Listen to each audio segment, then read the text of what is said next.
Hello there, ladies and gentlemen, boys and girls, children of all ages. My name is Mr. Dogbot333, and welcome back to Hearts of Iron 4, the New Order, the Ruin as RK Ukraine. Last video, we had a lot of people sitting back and reflecting on their situation. We're also working on the dissemination of free Marxist thought, which is, of course, a classic. The vicious bandit attack upon Reichskommissar Koch was, we now know, but a portrait of things to come.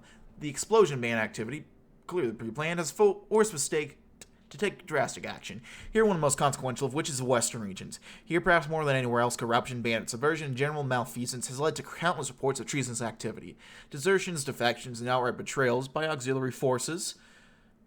Kev, hello! Yes, sir, TNO. Outright betrayals by auxiliary units abound, and drastic action must be taken in response. We will, for a time, withdraw the most unreliable portions of the state apparatus eastwards. Auxiliaries, Ukrainian support staff, and others of questionable loyalty will be evacuated to more secure regions. Those of unquestionable loyalty, namely Wehrmacht garrisons and SS troop detachments, will remain and be empowered with an even freer hand for operational discretion. We must have victory over the bandits. Once that is achieved, the auxiliaries can return, minus the infiltrators we will dig out of them. Untrustworthy swine. So that's Volheim. Just gonna withdraw a little bit there. And we don't really get much in the way of bonuses there, but if we weaken the Germans, that's good enough for me, I'll be honest.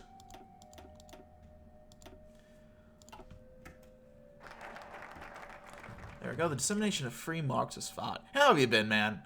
We've talked a little, I know we were talking a bunch of fun stuff. But not in the stream, so what's up with you, man? Man to see it through.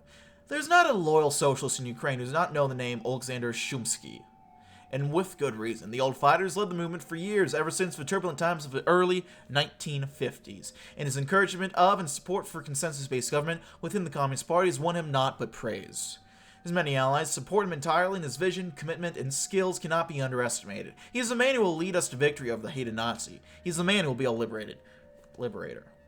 What path are you going? That doesn't make it clear. We're going with the good old commies. What are the men these days? What are the petluras ready to fight for our nation?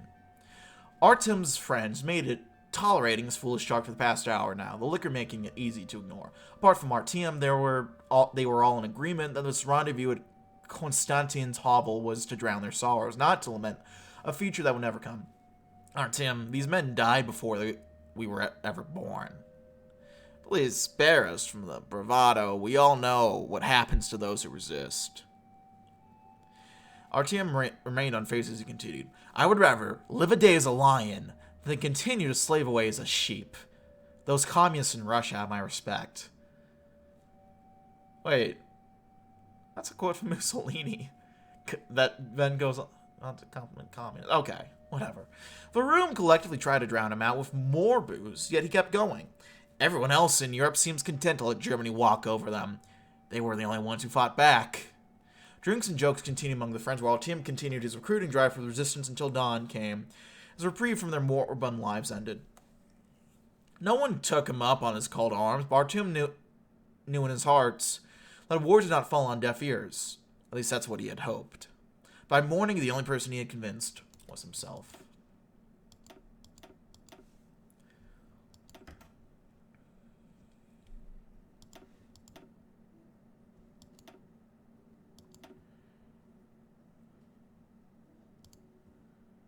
Over here. Yeah, over here. Mussolini, famous Ukrainian partisan. True. True. Oh, shit. It was an odd feeling for Lyudmila Pavlichenko to be dressed in her best fatigues in a dark warehouse on the outskirts of Donetsk. Her fragile arm, only barely able to bend, she felt like a porcelain doll about to be packed in a box and shipped off. Still, she stood firm in and at attention to the darkened room as a man in ratty uniform sat in front of her burning through cigarettes. Lyudmila Pavlichenko. He let the name hang in the air like an incantation. You've been out of combat for some time, haven't you? I was shot. Comrade General. She moved her arm delicately, still half afraid it might shatter from too much movement. I got treated. I waited for Hitlerites to lose my trail. I started writing and doing what I could to mobilize a part in Kharkiv. She said it matter-of-factly, as if this last duty not been forced upon her. After she'd been writing her journal, something she'd taken to mockingly describing as her penance, her doctor friend had insisted she circulate her thoughts in underground papers. Even if the words weren't perfect, she'd whisper it in his high, boyish voice. What better way to inspire the people than to let them know that Lady Death still lived? That she not only continued to fight, but she remained true to the Soviet Union. Truly would give new life into resistance, he insisted. I read one of your articles. It wasn't terrible. The general flickered his cigarette into an overflowing ashtray and looked at her. The people in charge would like to offer you promotion. It's not going to come with pay or a fancy uniform, but we'll put you in the center of the resistance. He let smoke escape from his nostrils. And the center of danger. Lyudmila kept her face passive. I'll accept any duty to support any duty. For the motherland, Comrade General. The general gave a wry smile. Welcome, Comrade General Pavlichenko. Sniper woman indeed, Kev. Sniper woman indeed. I think we read Kharkiv already. Did we read Hugsdorf? I don't think we did. Time to do some more localization examination. Hugsdorf is a satellite settlement of the core mines of the Donetsk Basin. The miners of the region do not live in tottering portable barracks, closer to an open mine shaft, controlled and mushed by the rifle-sporting Soldaten. They live in one of Hugsdorf's skeletal outer suburbs. Going into the city center, perhaps to pick up groceries or firewood, they walk past open fields that were once whole city blocks. The map is like an asteroid belt. Untethered pockets of settlement form a ring around the central district, the only complete and uniform place in the multi-mutilated city. The city center was rebuilt with coal production in mind. Tool shops pock the main roads, factories spit out black smoke and rock trails, wide ships and enslaved dock workers drag articulated haulers onto land. However, these machines have not eliminated the use of pickaxes and corpse, quarry tubs, hardwire hutches, and heavy mattocks in the mines. The governing authorities of the RK Ukraine are very deliberate in who they provide the newest equipment. The governing authorities of RK Moscovian are invested in the economic success of a city only insofar as it secures a steady supply of coal. That the current arrangement murders Ukrainians and Russians by the hours a welcome and deliberate feature of Hugsdorf's new economic architecture. Not very friendly. Not very friendly at all, is it? Wait, no, don't do that. Finally, and after much loss and withdrawal, the counterattack against the bandits begins. Led at the vanguard by Ollendorf and the SS units present within the state, they have moved decisively to retake control and stabilize the situation. Though much has been already lost, the recent days and weeks of desperate fighting have at least allowed sufficient time for the state to mobilize new formations of auxiliary troops, tested for loyalty and confirmed to be so, and regular Wehrmacht units to act in support. Operating at Ollendorf's instruction, they've retaken many areas, rearwarded, and otherwise. So, I misread that for a second badly. And stabilized many areas previously invaded by the bandits. There are, however, many reports of extremely aggressive action and reprisals taken against bandits supporting civilian populations, concentrations with casualties running to many thousands. Given the circumstances, these have been deemed necessary and reasonable. Such actions have pacified the areas, regardless of the severe anger displayed by the Ukrainians. They'll have to live with it. It'll do for now. No, don't do that. Damn it. The city description makes the germs sound like they run on shit from, like, the Combine from Half-Life 2. I mean, they might. They honestly might. Why don't we just start building, like, infrastructure out here? Why not? Alright,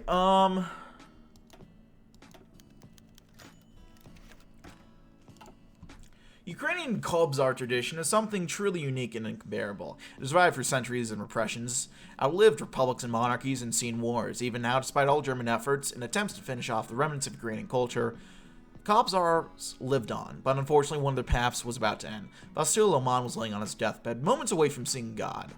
Memories were flooding his consciousness, his life was flashing before his eyes. With him was his only remaining relative, his grandnephew. He couldn't see him for blindness, yet he could still hear his voice. It warmed his soul during those final moments.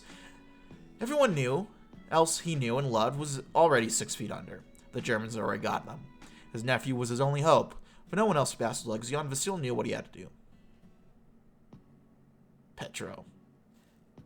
Vasil's silent voice filled the hut. He was too weak to even speak properly, but he tried his best, for he knew his must. I want to pass you something valuable to me. Take my Bandura, Petro. Carry on my legacy. Carry on the legacy of kobsars.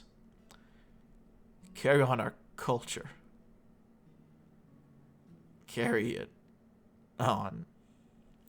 Petro, always near his uncle, heard his last words. He knew how important his Bandura was to him. Sometimes he thought his uncle valued it more than his own life, which was actually not far from the truth.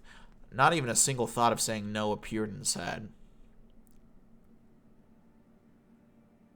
Not even a single doubt. As tears began flowing from his eyes, he said only 2 words. Yes, uncle. He would, just like his uncle, until his death.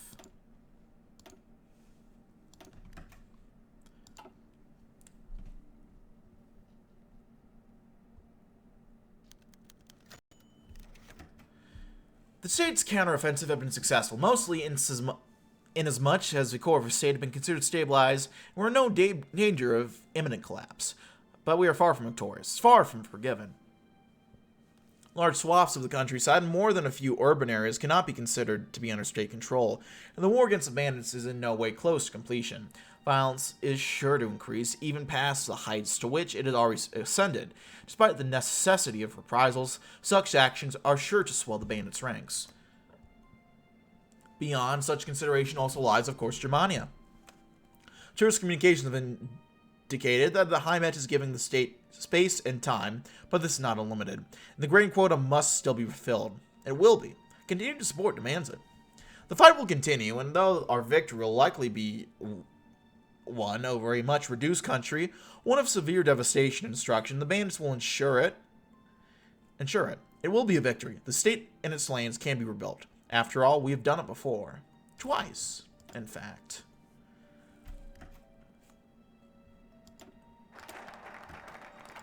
There we are.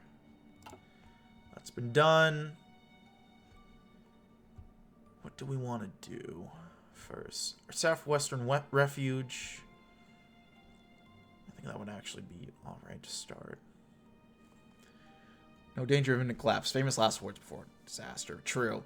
Let's work on our southwestern refuge first.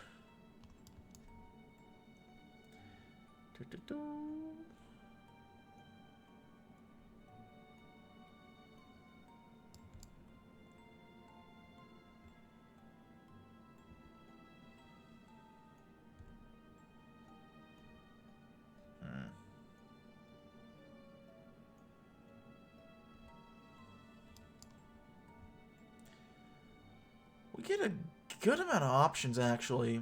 It'll boost some of our options. Especially in, like, Kugsdorf.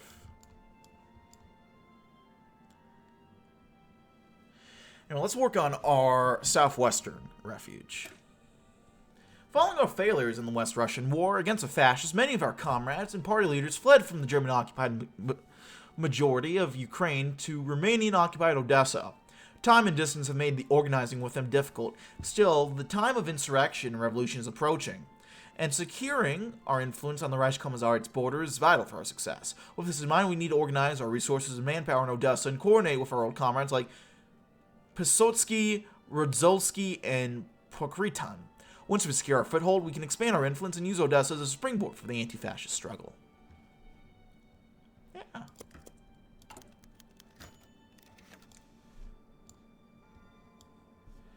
Roman Ospovich Rozdolsky nodded to the guard by the door, stepping in a building that, a lifetime ago, might have been a dacha. Rotten water damage had scarred the walls, and he could feel the floor creaking beneath his feet. Places like these carried their own sort of risk, but these men, like Rozdolsky, have been running such risks for almost 20 years. Not much of a getaway, is it, Comrade Rodzolski? Said a man. There were lines etched on his face, the look of someone who hadn't had a good night of sleep in years. Rodzolski knew that better than most. He had the privilege of meeting Alexander Shumsky, and respected the man immensely. You couldn't have picked a better spot, Comrade Shumsky. They shook hands. It's good to see you. You too, Comrade Rozdolski. It's been a while. So what do you need from a revisionist Trotskyite? He used to think such ideological differences were matters just short of life and death. Funny what war does to a man. Heh. Ever the comedian. He was pacing around the room. The Germans are in disorder. Their grip on the country has been weaker for years. Sooner or later, it'll be weak enough that the people will see their rotten structure for what it is. We can't afford division when that happens, comrade. Not if we want to have a chance of winning. We need the people's support, and we need unity. That's easier said than done, Comrade Shumsky. Of course. But that's why I have you here, Comrade Rodzolski. There was a gleam in his eye. You can talk to your people, your comrades. If they're unconvinced, then send them to me. We can shoot each other over the ideology after we're done with the fascists and the reactionaries. Until then, we're all good socialists. Somewhere in eastern Ukraine lay a forest, a black spot on the German map that swallowed anything that dared to enter it, which of course was the whole point. In the belly of this great beast lay a command post for the Communist Party of Ukraine. Its chairman inside his office with nothing but company but memories. The release from our chains of capitalism, the Ukrainian nation has once again suffered so greatly under the Tsars, has finally experienced its cultural rebirth. We may soon be able to stand not as servants to a foreign empire, but as equals in our shared communist struggle with Russia. It was 1919, and the world was once so bright as a young Shumsky spoke to crowds with revolutionary zeal. It was 1962, and old Shumsky gazed back at his youth, his face speckled with hardship, body littered with the marks of life and struggle. Yet inside him the spark in 1919 burnt brightly, an unbreakable spirit that would not let him lay down and capitulate to fascism. A fire resided deep within him, one that would not be quenched until Ukraine is free from Germany's stranglehold and the promises of Lenin could be enacted. Those who had succumbed to hopeless despair justified their collaboration with pitiful excuses. Shumsky knew he couldn't lament for them, he could only hold his torch higher. The work of a revolutionary was never finished. Memories would have to wait. The iron was hot and their time had come again. The Ukrainian workers would wake from their slumber once more. Their dawn inched closer each day. Well, let's disrupt some infrastructure, distribute some propaganda.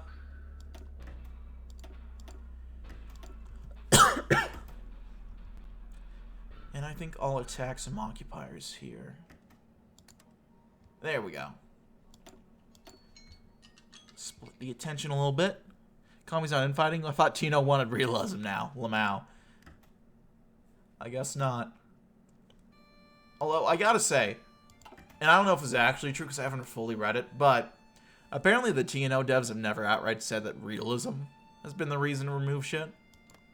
I haven't looked into it too much, so I can't confirm it, but I don't know. Just something I read. And I'm gonna end things off on that note. So thank you as always for watching, my friends. If you liked this video, leave a like. But if you didn't, feel free to dislike. If you want to see more of this content and feature the sub button for uploads weekdays, as well as occasionally Saturdays. Leave any comments, feedback down in the comment section below. I read all the comments I get, and I appreciate any all feedback you might have for me. Check out, yeah, sure, I think that's it for now. Thank you all for watching, and I'll see you all next time. Bye-bye.